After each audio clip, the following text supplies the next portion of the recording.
As sirenes tocam, as pessoas correm em diferentes direções em busca de bunkers e abrigos subterrâneos. Dezenas de aviões decolam para proteger a Terra. Tudo porque nossos sensores detectaram uma nave de civilização extraterrestre em nosso sistema solar. Mas pode respirar aliviado, é apenas um asteroide, embora tenha a forma de uma nave espacial. E é o primeiro objeto interestelar a ser descoberto no nosso sistema solar na história. É chamado de Oumuamua. Esse objeto chegou aqui do profundo espaço interestelar. Tem uma forma alongada e cerca de 800 metros de comprimento. Ei, é maior que a Torre Eiffel. E estava se movendo em direção ao centro do nosso sistema solar a cerca de 50 km por segundo e continuava acelerando. Nessa velocidade, você poderia cruzar o Oceano Atlântico em menos de 2 minutos. Nossos cientistas especularam por um momento que poderia ter sido uma nave espacial de civilização extraterrestre e decidiram dar uma olhada. Normalmente, espaçonaves e outros objetos feitos pelo homem emitem ondas de rádio para comunicação.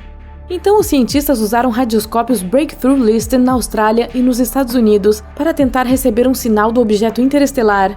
E nada, silêncio total. Claro, muitos especulam que o silêncio do rádio não é uma prova clara de que essa não é uma nave espacial, mas todas as evidências apontam para que seja um asteroide no final das contas. Embora esteja viajando no nosso sistema solar desde cerca de 1995, os cientistas o descobriram em 2017, depois que ele voou a uma distância crítica da Terra. Uma unidade astronômica é a distância da Terra ao Sol. O Oumuamua se aproximou da Terra a uma distância de 0,1 unidade astronômica. Se o Oumuamua tivesse atingido a Terra, as consequências teriam sido catastróficas. A energia que o asteroide tinha é sua velocidade ao quadrado multiplicada pela sua massa. Como conhecemos sua velocidade, os cientistas precisaram determinar o segundo componente. E aqui, eles fizeram outra descoberta. Nossa única opção era observar o asteroide de longe com telescópios, e poderíamos descobrir seu peso, não colocando-o sobre uma balança, mas entendendo que tipo de luz ele refletia. Por exemplo, o ferro reflete certos tipos de ondas de luz, enquanto o carvão reflete outros. E foi aí que os cientistas perceberam que o Oumuamua está constantemente piscando. A luz primeiro se desvanece lentamente e desaparece quase completamente. Então o asteroide começa a brilhar novamente. Isso significa que o Oumuamua está girando, mas não faz isso como uma flecha girando em torno do seu eixo. O asteroide também gira horizontalmente, e suas extremidades dianteira e traseira sobem e descem. Esse movimento caótico fez os cientistas pensarem que o Oumuamua foi trazido até aqui por alguma força incrível do espaço interestelar. Esse tipo de rotação teria destruído o asteroide, mas ele ainda está intacto, o que significa que é feito principalmente de rocha sólida e talvez até de ferro. Portanto, se o Oumuamua tivesse atingido o solo, teria criado uma cratera do tamanho de uma cidade, e a onda de choque teria destruído tudo ao seu redor por centenas ou milhares de quilômetros. O barulho do incidente teria sido ouvido até mesmo em outros continentes. Felizmente, o Oumuamua voou além da Terra e continuou sua aceleração em direção ao Sol. Em seu ponto mais próximo da nossa estrela, o asteroide atingiu sua velocidade máxima, 87,7 km por segundo. Nessa velocidade, você viajaria ao redor da Terra em 7 minutos. Mas apenas a atração gravitacional do Sol não poderia dar essa velocidade a essa rocha. Normalmente, os cometas podem acelerar ainda mais rápido devido ao efeito de foguete. O Sol aquece o cometa e os elementos leves começam a evaporar. À medida que evaporam para um lado, eles empurram o cometa para o outro lado, como um foguete. E é por causa desses elementos que podemos ver a cauda longa e brilhante do cometa. Mas o Oumuamua não tem cauda. Então essa velocidade lhe foi dada originalmente no lugar onde surgiu. Algumas pessoas especulam que o Oumuamua costumava ter cauda. Quando entrou no nosso sistema solar, havia uma enorme camada de gelo de nitrogênio. Com o passar dos anos, esse gelo derreteu e evaporou, acelerando o asteroide e criando uma enorme cauda atrás dele. Mas então o gelo, que era 95% do peso total do asteroide, acabou, e tudo o que restou foram esses destroços longos e estreitos que descobrimos anos depois. Bem, os cientistas não podem confirmar nem negar essa teoria.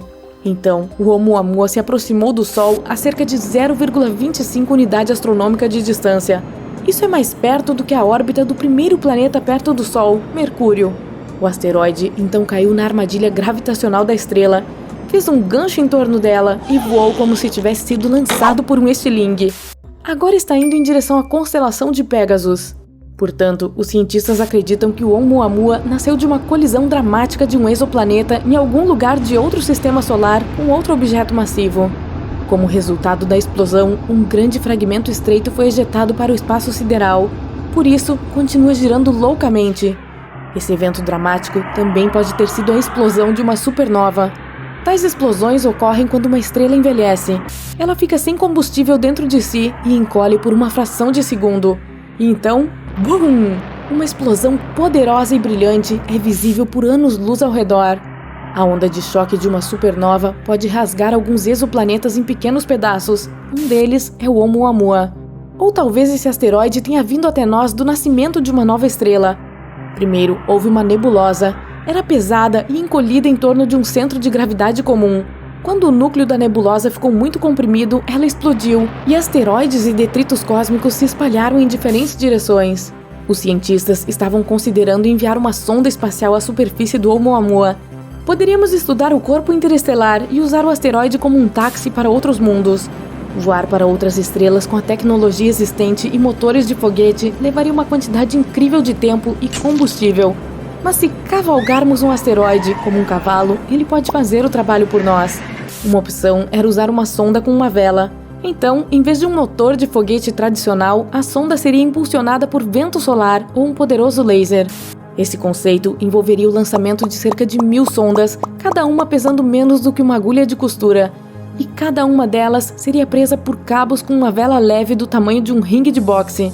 Em seguida, lasers terrestres focalizariam seus feixes na vela e permitiriam que a armada de sondas acelerasse a 20% da velocidade da luz. Essa é a velocidade necessária para alcançar o asteroide enquanto ele deixa o sistema solar. Os cientistas pensaram que poderíamos usar uma manobra gravitacional em torno de Júpiter para alcançar essa velocidade em uma espaçonave convencional. Mas nunca fizemos o lançamento e é tarde demais para alcançar o Oumuamua. Agora mesmo, ele está se dirigindo ao limite do nosso sistema solar e logo deixará para sempre. O Oumuamua foi o primeiro objeto a visitar nosso sistema solar que pudemos observar e estudar. Mas já houve convidados assim aqui antes. Há uma teoria de que, cerca de 70 mil anos atrás, não fomos visitados por um meteorito, mas por um sistema estelar binário, a Estrela de Sols. Ela se aproximou da nuvem de Oort. Essa é uma parede de asteroides, detritos espaciais e blocos de gelo bem na borda do nosso sistema solar. O campo gravitacional da estrela começou a prender esses detritos e jogá-los em direção ao Sol. Essa pode ter sido a razão para os frequentes impactos de meteoritos na superfície da Terra naquele período. O campo gravitacional da estrela abalou um pouco as órbitas dos planetas do sistema solar. Se a estrela tivesse continuado em direção ao Sol, é provável que esse mundo teria sido destruído gradualmente, planeta por planeta, e teria terminado com o Sol colidindo com essa anã vermelha, seguido por uma explosão massiva. Felizmente, a estrela vermelha mal tocou a fronteira do nosso mundo e continuou sua jornada na outra direção. Mas estamos esperando por um novo hóspede do espaço interestelar, a estrela Gliese 710. Nesse momento, está se movendo em direção ao nosso sistema solar a 51.500 km por hora. Isso é 2 vezes mais rápido do que nossos foguetes podem alcançar. Assim que a Gliese se aproximar da nuvem de Oort, ela começará a lançar asteroides em nossa direção. Gigantes gasosos como Júpiter interceptam a maioria dos meteoritos, mas todos os dias, cerca de 170 meteoritos de vários tamanhos e formas cairão na Terra. Isso é 10 vezes mais do que está caindo no nosso planeta agora. Você já conhece todas as consequências a seguir. Mas a chegada da Gliese 710 não acontecerá por pelo menos 1,2 milhão de anos. Então, expire com alívio e olhe para o primeiro objeto interestelar feito pela humanidade, a sonda espacial Voyager. 2 dessas sondas foram lançadas há 44 anos e ainda estão operacionais. A Voyager 1 foi a primeira sonda espacial da história a cruzar a heliosfera, a fronteira do nosso mundo, onde o vento solar para de soprar. Portanto, essa sonda carrega essencialmente o título de interestelar. Talvez daqui a muitos anos, a Voyager 1 entrará em outro sistema estelar e dirá olá a uma possível civilização como a nossa, que vive lá. Para tanto, ambas as Voyagers estão equipadas com placas de ouro com uma mensagem para outras civilizações. Existem slides de paisagens da Terra, gravações da fala humana, nosso DNA e muito mais.